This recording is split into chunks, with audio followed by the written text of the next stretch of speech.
현지 시각 9월 6일 미 육군이 2030년대 초반까지 M1E3라는 새로운 전차를 개발할 예정이라고 발표했습니다.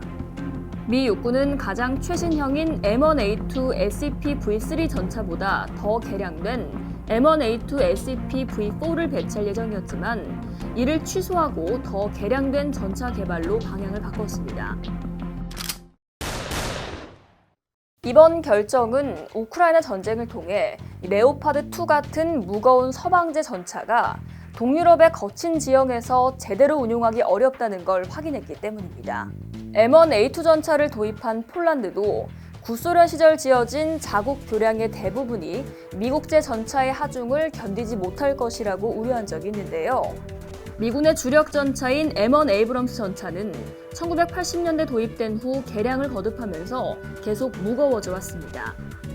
M1A1 SA는 61.3톤이었지만 배치 예정이었던 M1A2 SEP V4는 70톤에 육박할 것으로 예상됐습니다. 그러나 미국은 본토에서 전투 지역으로 전차를 보내야 하기 때문에 이 운송뿐 아니라 무거워진 전차의 연비가 떨어져서 연료가 더 필요하게 되는 등 군수 지원에도 여러 문제가 생기게 됩니다. 미 육군은 그동안 M1A2 전차를 개량하면서 시스템 강화 패키지의 약자인 SEP라는 점진적인 개량 사업을 진행했는데요. 현재 배치되고 있는 건 세 번째 버전인 SEP V3입니다. SEP V3는 2017년 10월 미 육군이 제작사인 제너럴 다이나믹스 랜드 시스템과 생산 계약을 체결하면서 만들어지기 시작한 신형입니다. 미 육군은 2030년대와 2040년대의 전장을 고려해서 M1A2 SEP V4의 계획을 종료하고 큰 폭의 설계 변경과 수정을 진행시켰는데요. 이후 새로운 에이브럼스 전차를 만든다는 목표로 새로운 전차에 M1E3라는 명칭을 붙였습니다. 미 육군은 M1E3가 M1A2 SEP V4의 기능을 포함하고 모듈식 개방형 구조를 통해 더 빠르고 효율적인 기술 업그레이드가 가능할 것이라고 밝혔습니다.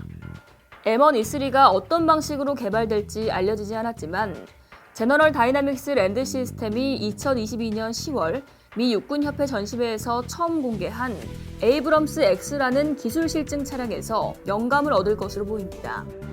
에이브럼스 X는 무인 포탑에 자동 장전 장치가 달린 120mm 활강포를 탑재했고 차체 앞에 3명의 승무원이 탑승하도록 만들어졌습니다. 하이브리드 추진 시스템을 장착해 중량을 54톤으로 크게 줄이면서도 정숙성과 연료 효율을 크게 향상시켰죠.